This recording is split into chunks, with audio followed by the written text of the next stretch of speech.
Indigo flight cancel होने के मामले पर सुप्रीम कोर्ट में याचिका दायर करने वाले एडवोकेट नरेंद्र मिश्रा ने कहा, आज इंडिगो फ्लाइट में कैंसिल होने का मामला सुप्रीम कोर्ट में लिस्ट किया गया था। आज इंडिगो के फ्लाइट वाला जो मामला था कैंसिलेशन को लेकर के सुप्रीम कोर्ट में आज मैटर लगा, लिस्ट हुआ।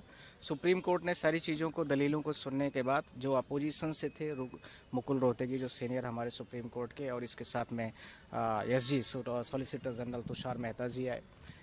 कोर्ट ने ये बोला कि देखिए, ये देश का बहुत बड़ा ग्रेवियांस है और देश में काफ़ी बड़े लेवल पर इश्यूज हैं इसके, और हमारी जो प्रेयर थी उन प्रेयर में 5-6 बिंदु थे, जिस बिंदुओं को लेकर के मैं आपके सामने प्रेजेंट कर रहा हूँ।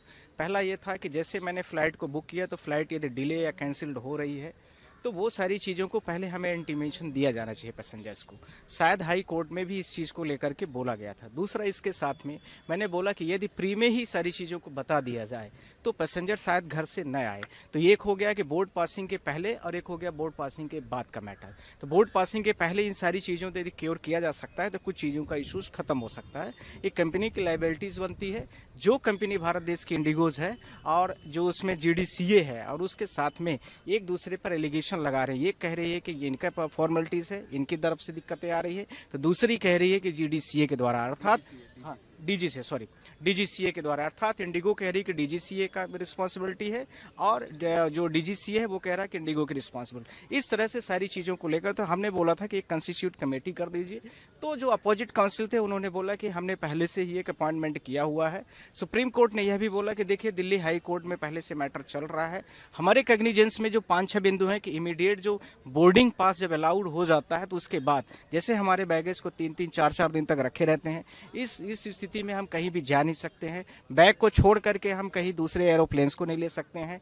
फ्लाइट मोड या और दूसरे पैसेंजर्स के जो कन्वीनियंस मोड होते हैं उस पर भी नहीं ऑप्शन है। तो ये सारी चीज़ों को लेकर के ये दूसरा, इसके साथ में जो हमारा जो हैंडीकैप्ड और डिसेबल्ड पैसेंजर्स हैं उनको लेकर के था कि ये जो डिसेबल्ड हैं उनको फिजिकली से कुछ, और इसके साथ में जो सीनियर सिटीजन्स हैं, वीमेंस हैं, प्रेग्नेंट महिलाएं हैं, साथ में 0 to 5 ईयर्स के जो किड्स हैं उनको लेकर के समस्या है। तो कोर्ट ने इस पे भी, जैसे हम बोलते तो उन्होंने बोला सारी चीज़ों को आप वहाँ पर जाइए, हाई कोर्ट में रखिए, हाई कोर्ट इसकी सुनवाई करेगा। नहीं करता है तो मैं आपके लिए यहाँ पर बैठा हुआ हूँ। फिर मैंने दोबारा भी इस चीज़ को रिक्वेस्ट किया है तो उन्होंने बोला है कि ये देश का बड़ा इशूज़ इंपॉर्टेंट है।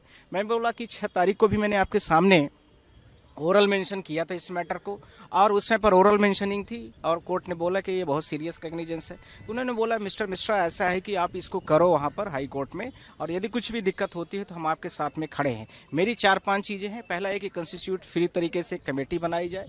दूसरा, इसके साथ में जो भी ग्रिप्ड हो रही है और जो पॉलिसीज लेवल पर प्रॉब्लम हो रही है वो कमेटी एक रिपोर्ट के साथ में दोबारा इन फ्यूचर में ना हो, इसको सुधार करने की ज़रूरत है।